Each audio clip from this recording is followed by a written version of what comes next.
The image is almost absurd at first glance.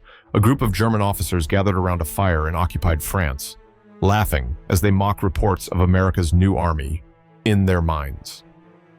The United States had no tradition of professional soldiery, no aristocratic warrior class, no centuries of drill rooted in Prussian discipline. What they pictured instead was an army of farmers and factory boys, hastily handed rifles and pushed through 8 short weeks of training. They spoke of it with a sneer, Spielzeugarmee, a toy army. They believed the Americans would break the moment they faced seasoned Wehrmacht veterans hardened in Poland, France, and the Russian steppes. Yet history has a cruel sense of irony. Those same young men, derided as amateurs, would one day climb into landing craft and steel themselves for the fire-swept sands of Normandy. On June 6, 1944, the laughter of those German officers would die in their throats as the toy army they had mocked advanced through the storm. But in this opening moment, the audience must sit with the contrast. Imagine the arrogance around the fire officers boasting about the invincibility of German training, convinced that no assembly line recruits could ever endure the horrors of war. They were men drunk not only on wine, but on certainty. To them, the U.S. was a nation of consumer goods, not combat. Radios, cars, chewing gum, yes. Soldiers, impossible. The story we are about to follow is not simply a tale of military confrontation. It is the slow unraveling of an illusion. It is the moment when propaganda met reality, when ideology collided with determination, and when scorn gave way to shock. The American training camps, often dismissed as laughable, were not designed to mirror Prussian perfection. They were laboratories of adaptation, rough and sometimes chaotic, but rooted in something the Wehrmacht could not measure: the will of ordinary citizens to rise when called. The Germans could never grasp this because their worldview did not allow it. They saw hierarchy and rigidity as the foundations of strength. They did not see how flexibility, improvisation, and sheer stubbornness could build a different kind of soldier. This contradiction between perception and reality sits at the very heart of our story, and it begins with laughter, dismissive and confident. Echoing through the barracks of German garrisons, soldiers joked about butter-fed Americans who would surrender at the first artillery blast. They jeered at stories of training accidents, recruits fumbling with bayonets or collapsing under heavy packs. For them, the war was a stage upon which the U.S. could never play a leading role.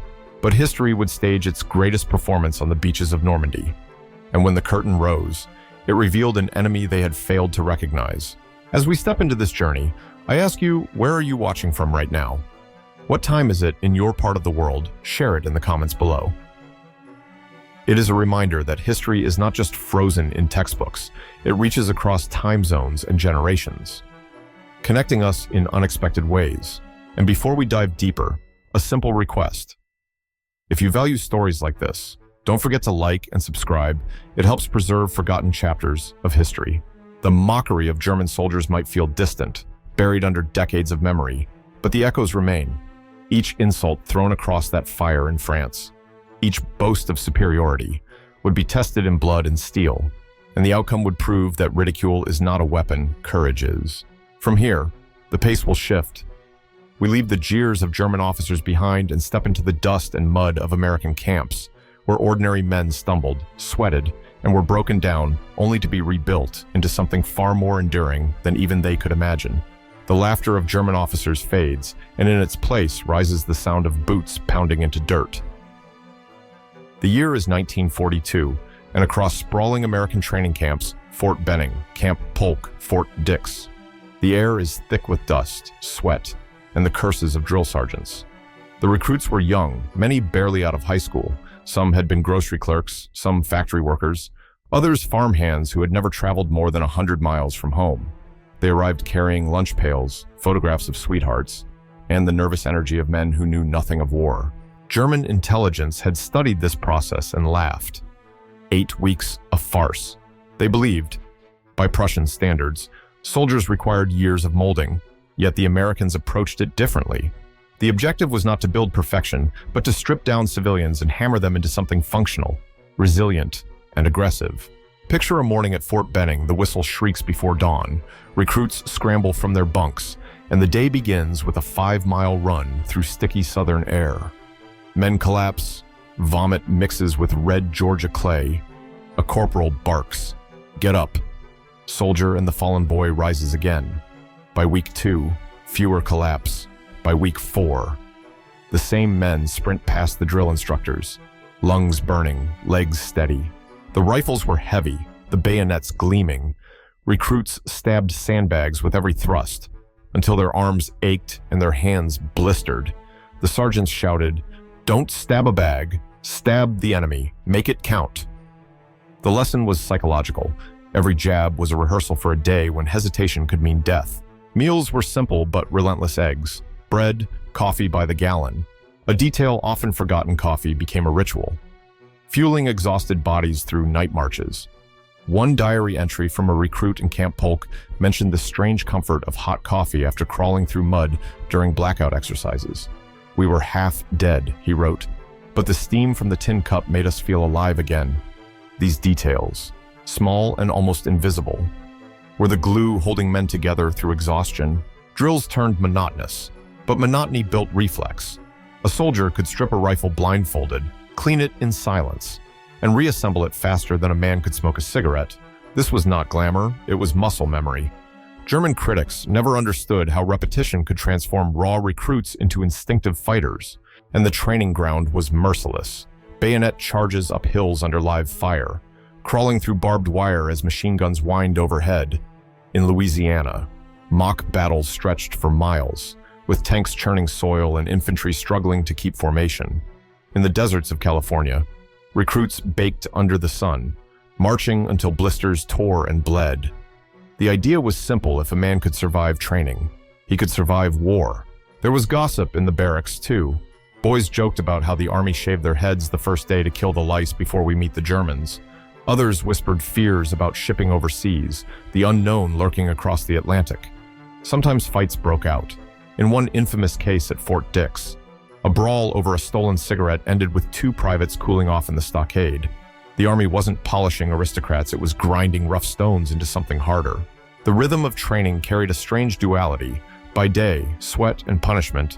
By night, glimpses of humanity, a harmonica played in the barracks, letters written by dim light, arguments about baseball scores. It was in these fragile spaces that the future amateurs forged bonds of steel. German officers could not see this. From afar, they observed men fumbling during exercises and reported back with contempt. They wrote reports mocking the lack of discipline, calling American recruits children in oversized boots. Yet what they dismissed as weakness was, in truth, transformation. The army was not creating flawless soldiers, it was creating adaptable ones. By the end of 1942, more than 4 million Americans had passed through these camps. Each carried scars on their hands, memories of sergeants screaming until voices cracked, and the deep knowledge that their bodies could endure more than they had ever believed possible. The dust and mud of those camps did not look like glory, it looked like chaos. But chaos was precisely what prepared them for the battlefield to come. The final image here is symbolic: a recruit, once mocked as soft, running in silence with his unit at sunrise, sweat streaming down his face, rifle steady on his shoulder. No laughter, no hesitation, only rhythm and resolve, the kind of rhythm that would echo on foreign shores, where every step would matter. The first true test came not on the beaches of Normandy, but under the burning sun of North Africa. In late 1942, American recruits barely out of training landed in Morocco and Algeria as part of Operation Torch. For many, it was their first glimpse of war, the smell of salt air mixed with diesel fumes, the chaos of ships unloading men and machines, the nervous chatter of soldiers who still carried the memory of drill sergeants yelling in their ears. German and Italian officers were waiting in Tunisia. Veterans of the Africa Corps men, hardened by years of desert warfare, watched the Americans with disdain. Green troops. They scoffed. The Germans had faced the British, who had fought them to exhaustion, and the Soviets, who fought with unimaginable brutality against those opponents. The Americans seemed like an afterthought. A rumor even spread through Axis camps that US soldiers couldn't fight at night because they were afraid of the dark. But reality soon wrote its own script. The Battle of Kasserine Pass in February 1943 exposed all the flaws of rushed training. American units stumbled under coordinated attacks. Tanks were outmaneuvered, and artillery units fired wildly. Chaos reigned. German generals recorded with satisfaction how easily these so-called soldiers crumbled. For a brief moment, the stereotype seemed confirmed, the toy army breaking under pressure. Yet history does not stop at first impressions. In the very ashes of defeat, something shifted. American commanders absorbed lessons at a speed the Germans never anticipated. Units reorganized, officers replaced, supply lines tightened. Training manuals were rewritten, not in classrooms, but on the battlefield itself. The Americans did what they had always done best: adapt. Consider a small anecdote from a Tunisian village. A group of American engineers, unarmed except for pistols, improvised roadblocks with overturned carts and sandbags to stall a German armored patrol. They bought precious hours until reinforcements arrived. The Germans dismissed it as desperation, but that desperation would, within months, harden into ingenuity. By May 1943, the transformation was undeniable. At the Battle of El Gueter, General Patton's forces, once humiliated, stood their ground. American artillery, coordinated and relentless, shattered waves of German panzers, captured Wehrmacht diaries, began to shift in tone. Gone were the sneers, replaced by wary respect. One prisoner wrote of the shock of seeing supply trucks arrive with endless ammunition, as though the Americans had factories hidden beneath the desert itself. The gossip among German POWs was revealing. In camps, they whispered, "The Americans learn too quickly. They make mistakes once, never twice." The arrogance that had once fueled laughter was now curdled into unease for every stumble. The Americans returned stronger, faster, more precise. At the same time, the daily lives of soldiers revealed subtler changes. Letters home spoke of exhaustion, but also confidence. "We're getting the hang of it," wrote one private after Tunisia. Another described the surreal contrast between chaos and battle and the quiet moments of sharing canned peaches with comrades under the stars.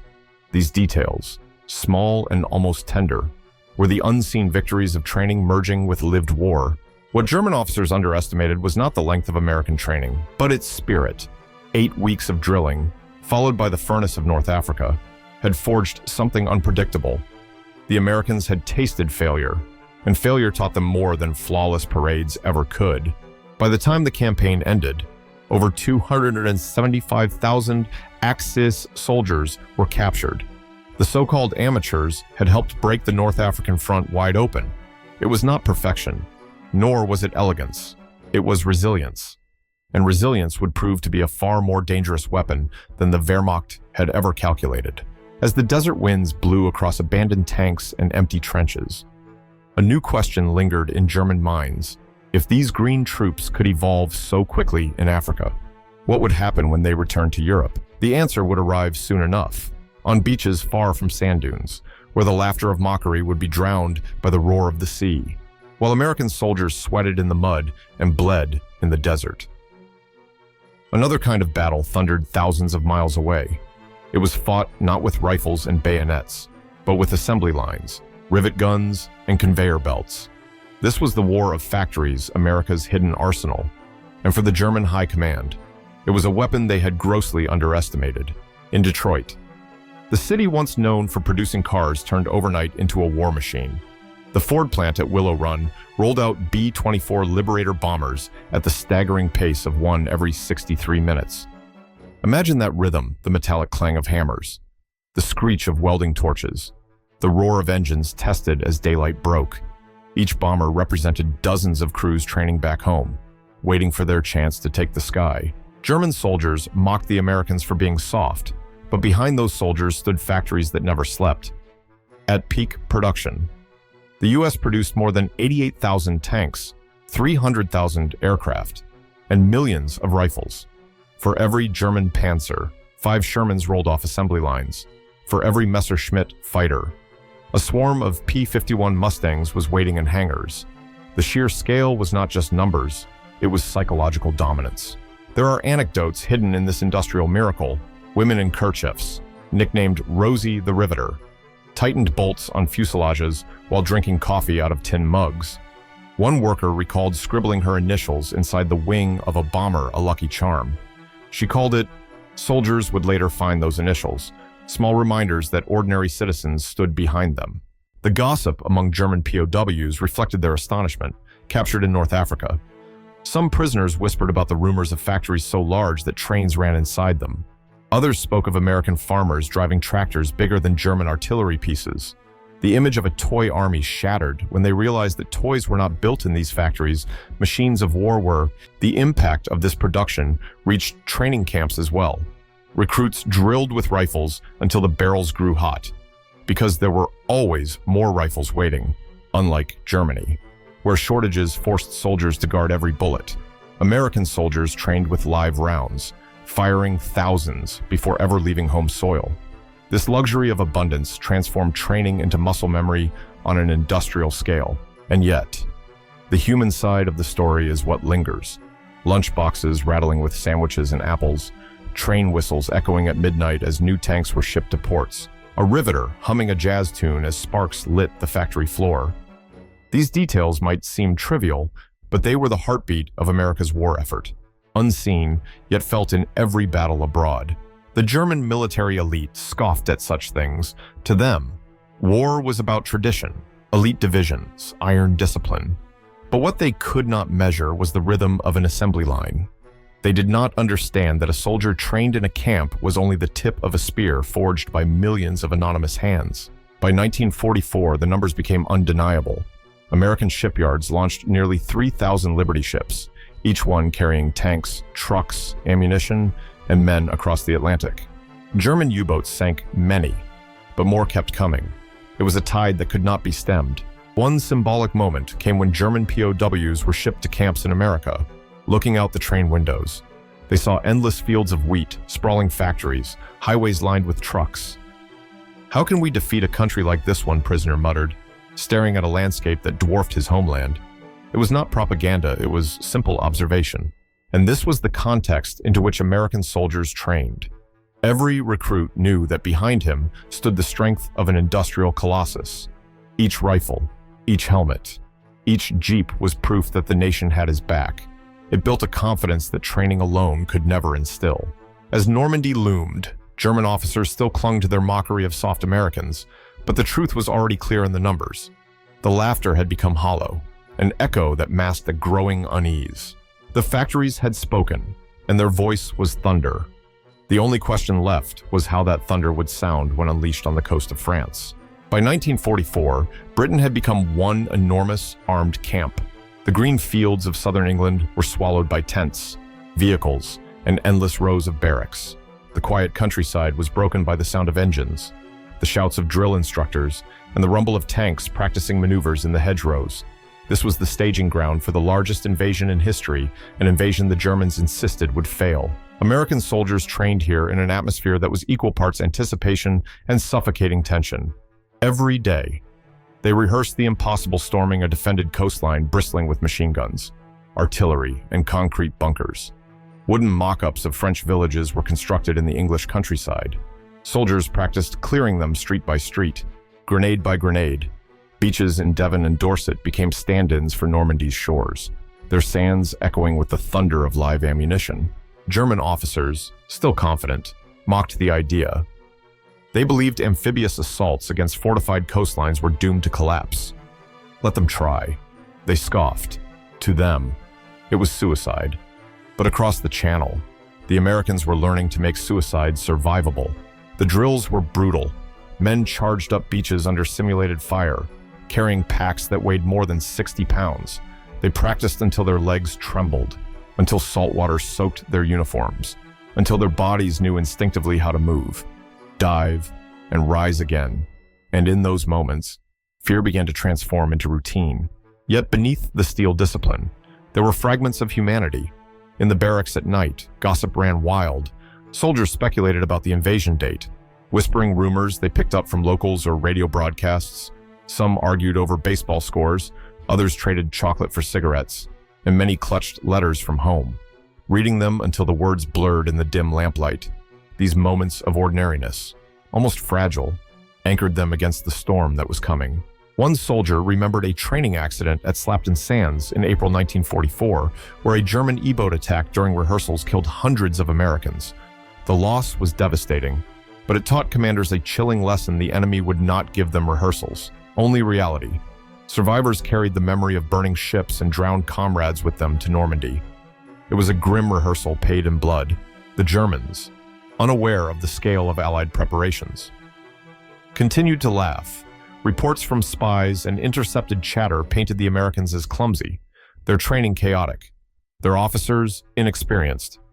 Yet every stumble, every mistake on the practice fields of Britain was calculated into improvement. A sergeant at one camp was overheard telling his men, "Mess it up now because next time, it'll be for real."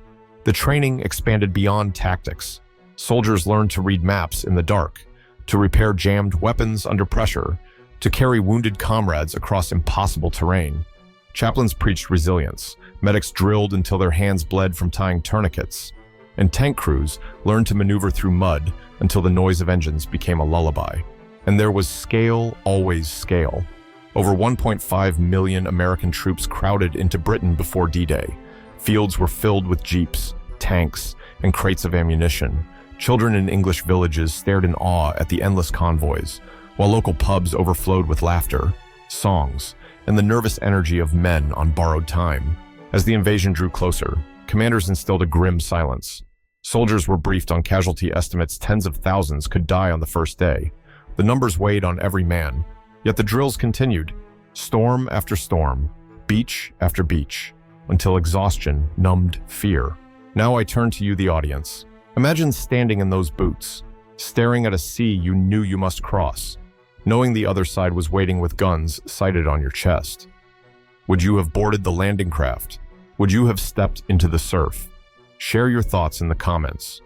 History is made not just by heroes, but by ordinary men facing impossible choices.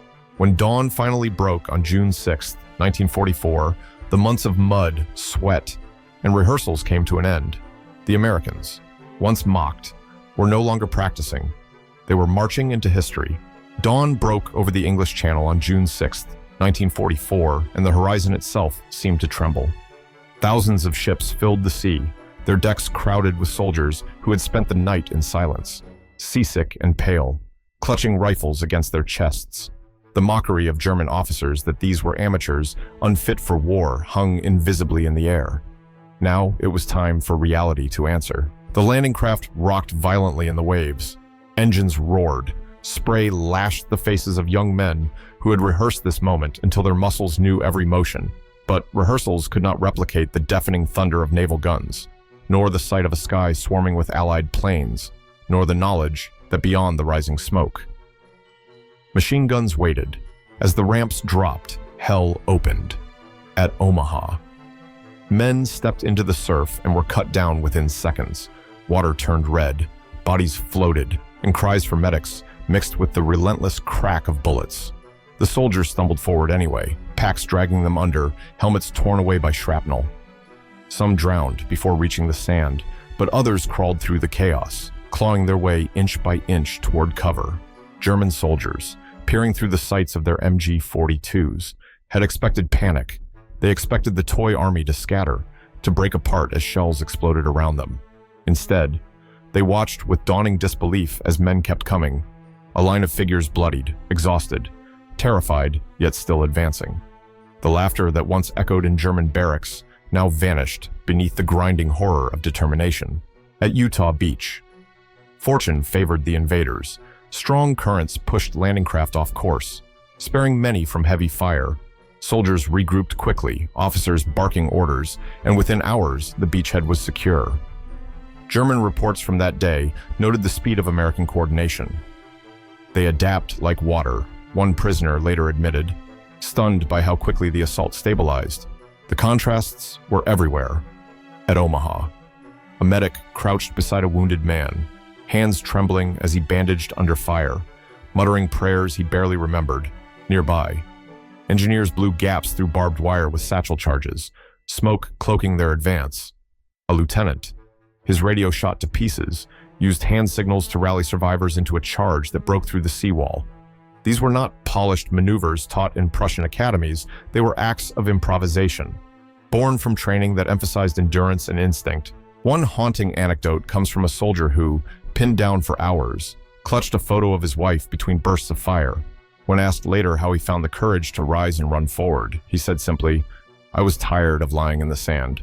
Such was the raw psychology of the day, courage not as glory, but as exhaustion refusing to surrender for the Germans. Shock spread quickly. Bunkers that had been expected to hold for days were overrun in hours. Officers scribbled frantic reports, stunned at the sheer weight of Allied persistence. What they had dismissed as sloppy training now revealed itself as something far more dangerous, an army of men who did not stop. And yet, Normandy was not just about tactics or numbers, it was about transformation. The recruits who had once fumbled with bayonets in American mud were now veterans of the bloodiest seaborne assault in history. In that single day, they erased the laughter of their enemies. The beaches were littered with thousands of dead, yet the living pressed forward. By nightfall, the Allies had secured a fragile foothold in France. The German illusion that the Americans could never endure real combat died there in the sand. To you watching now, consider this had you been there. Seasick in the landing craft, would you have found the strength to step off the ramp? Would fear have frozen you? Or would instinct have carried you forward? Leave your thoughts in the comments. These are not abstract questions, they are the same ones ordinary men faced in that moment. The baptism of fire was complete. The Americans, mocked as amateurs, had carved their place in Europe with blood and determination. And for German officers, reading the first reports that night, the truth was unavoidable, the joke was over. In the aftermath of Normandy, silence crept into German diaries.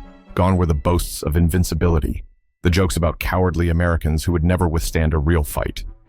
In their place came confessions, often scribbled hastily at night, as the reality of what had unfolded sank into the minds of Wehrmacht officers and soldiers alike. One German lieutenant, captured in the hedgerows of Normandy, wrote before his surrender, "The Americans come like waves. When one falls, another rises."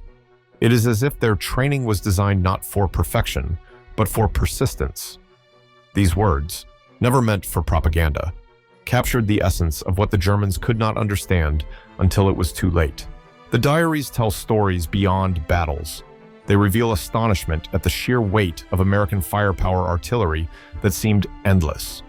Trucks that kept arriving with food and ammunition. Skies blackened by aircraft. German officers whispered among themselves that the Americans must have factories larger than entire German cities.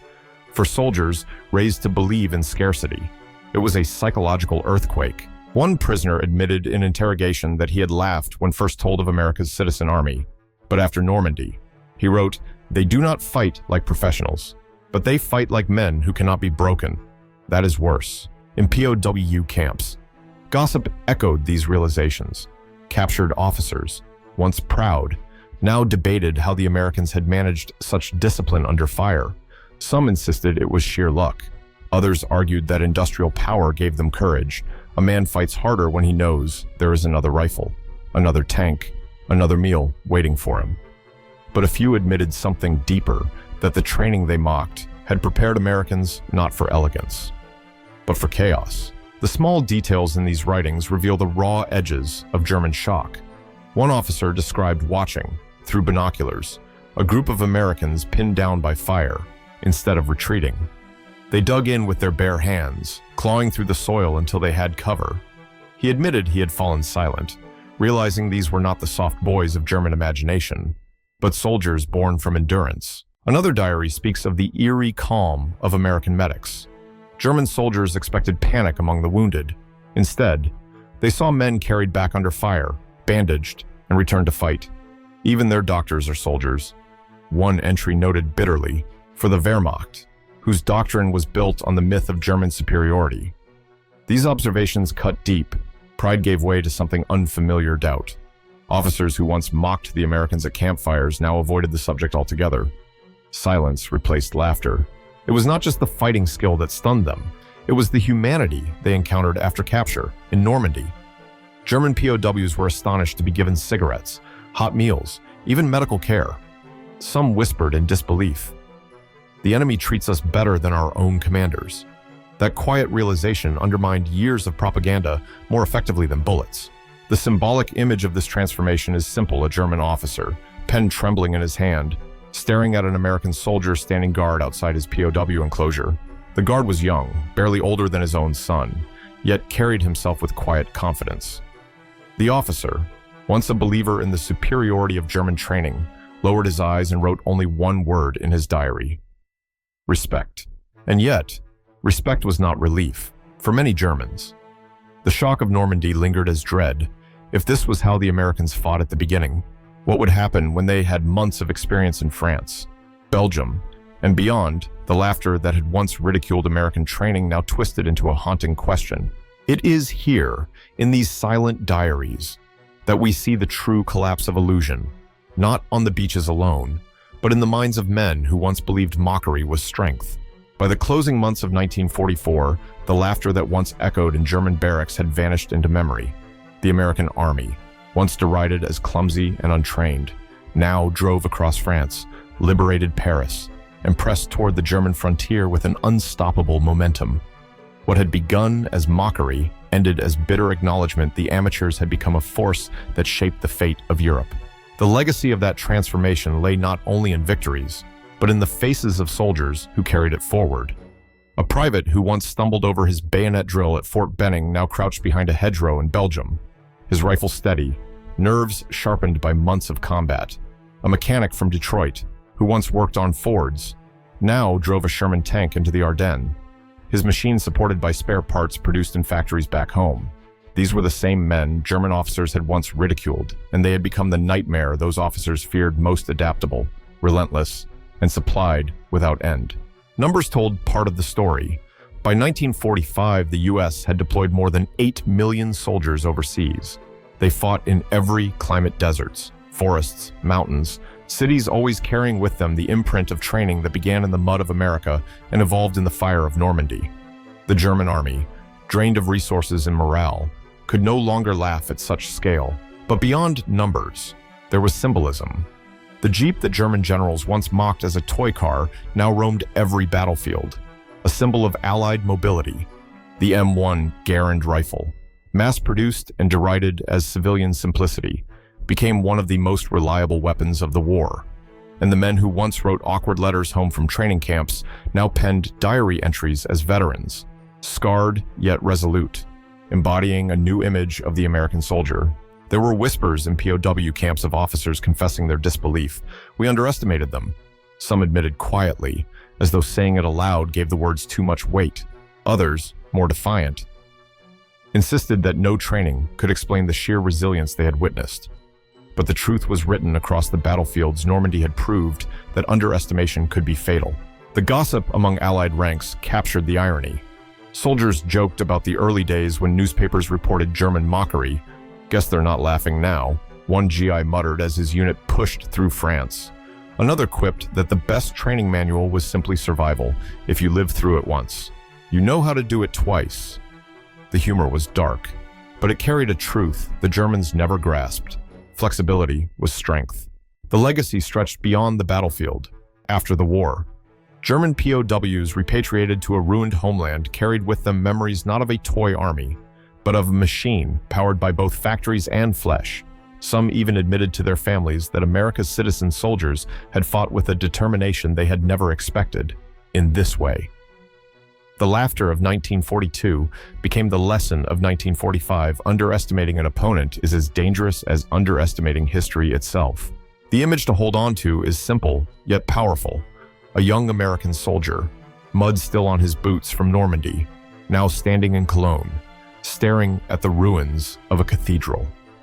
He is no longer the recruit mocked in German reports. He is the embodiment of a transformation, the proof that training, however imperfect, combined with resolve and resources, can overturn even the most rigid beliefs. And so, the story closes where it began. German soldiers once mocked American training as a joke. Normandy proved it was anything but. The legacy of that mockery lies in silence, buried in diaries, in whispers of POW camps, in the ruins of cities. The Americans did not simply fight, they endured, they adapted, and they changed the course of a war. The final question lingers for us today. How many times in history have nations fallen because they laughed at an enemy, failing to see strength beneath the surface? And if history repeats, will we recognize it in time? When the guns finally fell silent in 1945, The echoes of mockery had long since been drowned out by the roar of history. What began as laughter at untrained amateurs ended with a continent liberated and an empire in ruins. German officers, once certain of their superiority, left behind diaries filled with reluctant respect, even awe. The story of America's soldiers was never about polish or tradition. It was about transformation. From dusty fields in Georgia to the hedgerows of Normandy, they carried with them not just rifles, but the weight of a nation's factories, the support of workers whose hands built every bullet and every jeep, and the invisible strength of ordinary lives waiting for their return. Training camps that looked chaotic to outsiders had, in truth, prepared them for the only certainty of war chaos itself.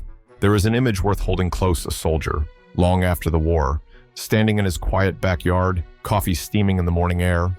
He hears the faint echo of rivet guns, remembers the cadence of boots on mud, and feels the weight of Normandy's surf in his bones. The laughter of his enemies means nothing now.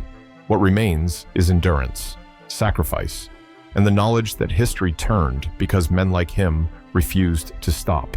For us, decades later, the lesson is clear: mockery may sound strong, but it crumbles against perseverance. Underestimation is not a weapon, it is a weakness, and the soldiers once dismissed as children in oversized boots proved that resolve, multiplied across millions, can reshape the world. Their legacy is not just carved in cemeteries, but in the fragile peace that followed, a peace born not from laughter, but from blood and courage.